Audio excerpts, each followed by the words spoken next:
I actually don't think that most pastors are stuck in their fitness or lazy. I think they're just in a phase where not everything has clicked yet. They're missing some pieces. So let me give you the 10 phases that I walked through that I'm pretty sure every fit pastor walks through at some point.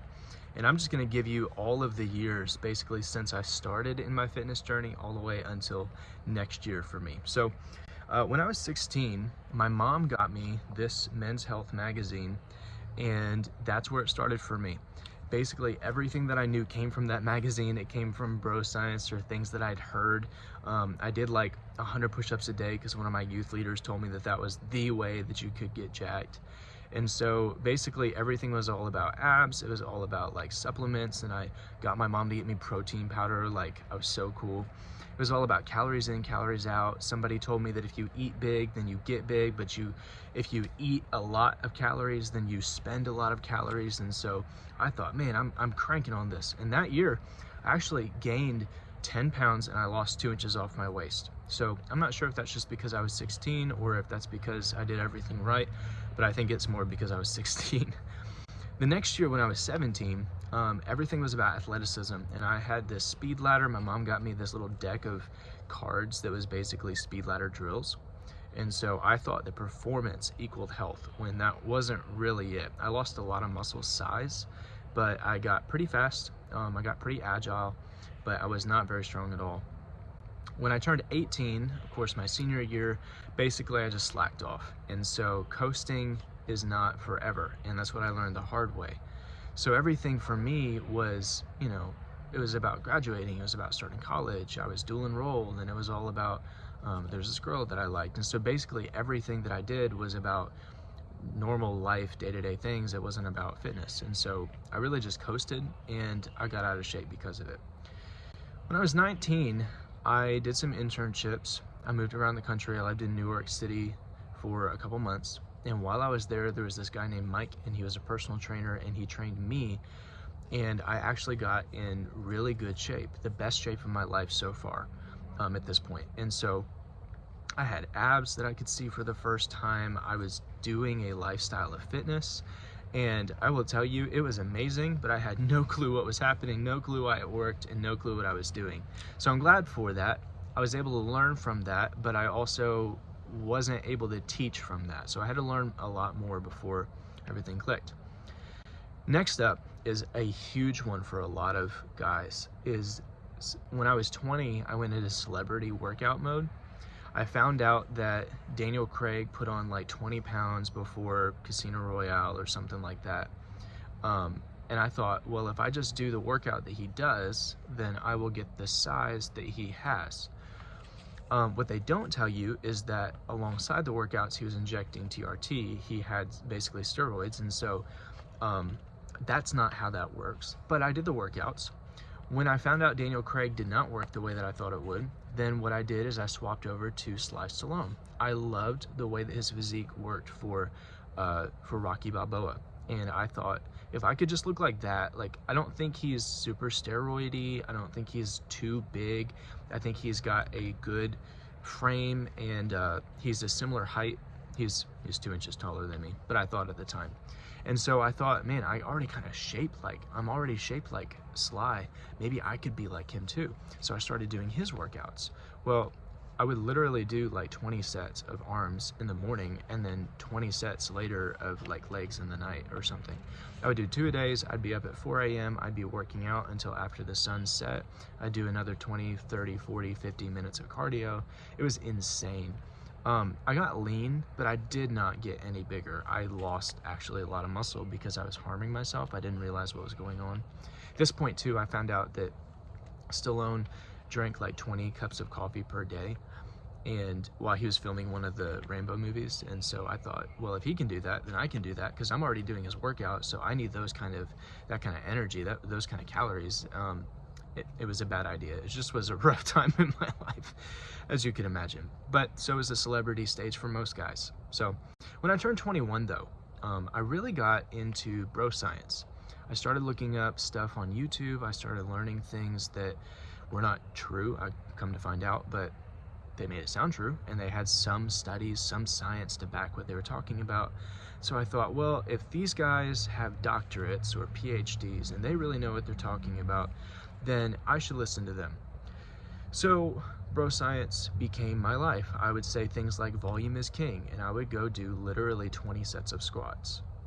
Insane.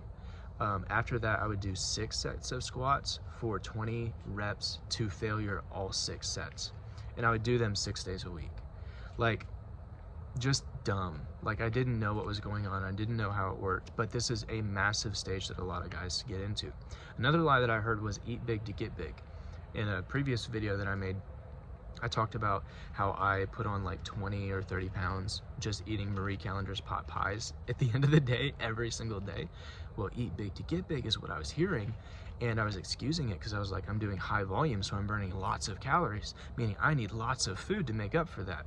What I didn't realize is that working out doesn't actually burn that many calories. And so I was feasting, and I was getting bigger. It was not muscle. I was causing muscle swelling because of the damage I was doing to my body, and I was putting on fat by the pound because of all of the calories I was eating. It just was a rough time in my life after a previous rough time in my life. And I kept looking back at pictures of my time in New York when I was 19, and I was like, dude, how do you look so good? I'm doing way more than you are now, and I look terrible. Well, I was frustrated. And so bro science wasn't working for me. So I started to investigate, and I was like, what does work? What is scientifically proven to work? And that's where I discovered what's called the science-based lifting community. People like Jeff Nippard, people like Renaissance periodization, guys like that. You can find them on YouTube. You look up science-based lifting, you're gonna find lots of these guys, Milo, Wolf, all of these guys. And what I started to think was, wow, I can't lift heavy. I have to lift really light because I gotta save my joints. They were scary. Like, it made it seem like if you lift really heavy weights, then you're gonna ruin your joints, and you're not gonna be able to walk by 45, and you're just gonna die early. That's what I felt like. And then they were like, dude, you have to crank out volume. So all of that volume, meaning all of the sets that I was doing before, you got to keep doing those. And then I watched this one video where they broke down this study, and instead of doing 6 sets, instead of doing 9 sets, instead of doing 30 sets, they did 52 sets. And they were like, dude, if you want to get big, you got to do 52 sets. And they were like, well, you can't do that for every body part, but you got to do it at some point. And so I learned, man, you got to do more. More is more. It was not.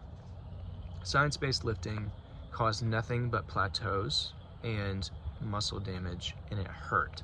It was like physically painful to go to the gym. At this point, I was getting married.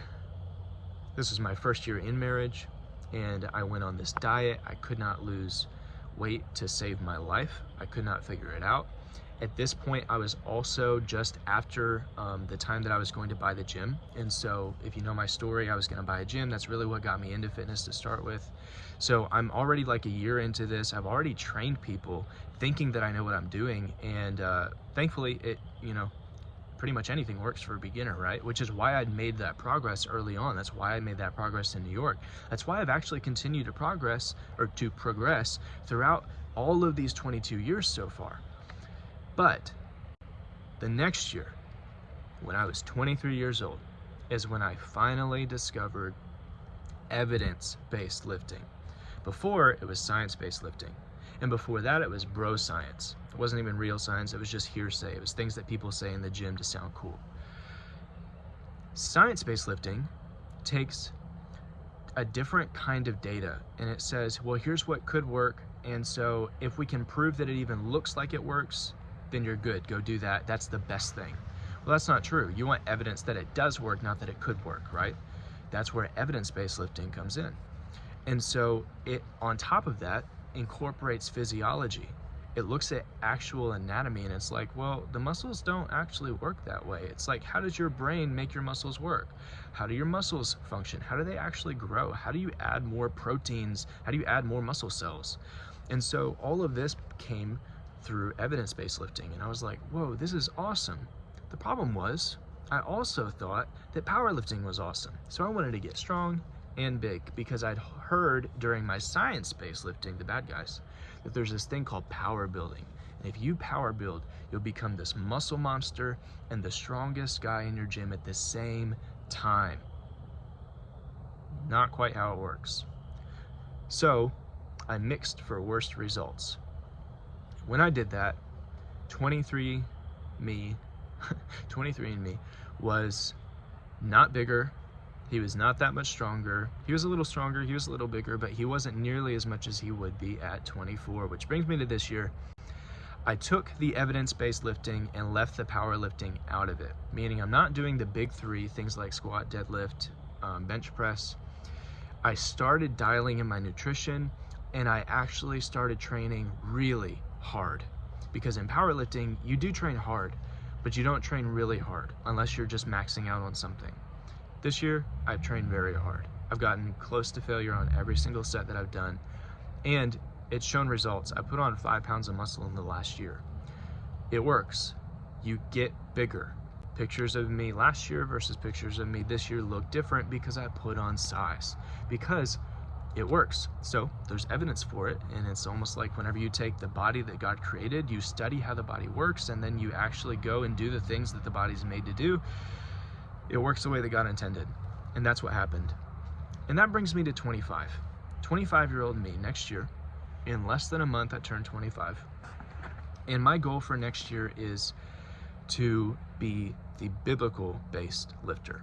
So we've done science-based, we've done evidence-based, but next year I want to be Bible-based. And what does that actually mean? Well, I'm actually planning to record some more videos to describe the pieces of this, but basically biblical fitness means stewardship plus the principles plus wisdom.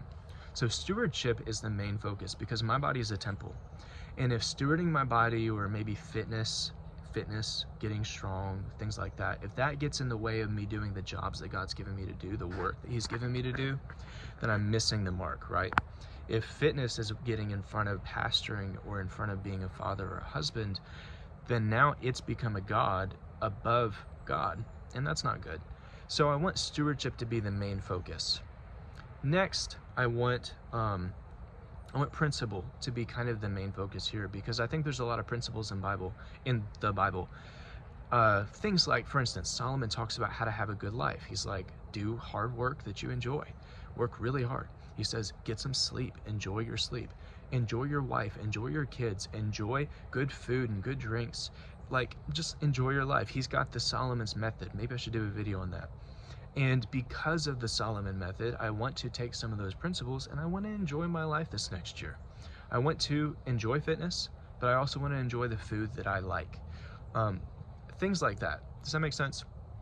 So I want to be Bible-based, I want to be principle-based, and I want to be stewardship-based, but I also want to be wisdom-based. And what that means is still taking into consideration evidence-based lifting. What is the wisest way to approach fitness? What are the wisest ways to help my clients? And what are the wisest ways to help the guys in our free community? And if you've ever been in a phase that's not Bible-based lifting, if you've been in any of the other 9 phases, then I want you to join our free community. It's called the Fit Pastor Blueprint. It is completely free. It's on a community called School. It's like Facebook, but way, way, way better. And you can find it by clicking the link in the description below. Again, it's completely free. There's no harm. There's over 520 other pastors in this community at the time.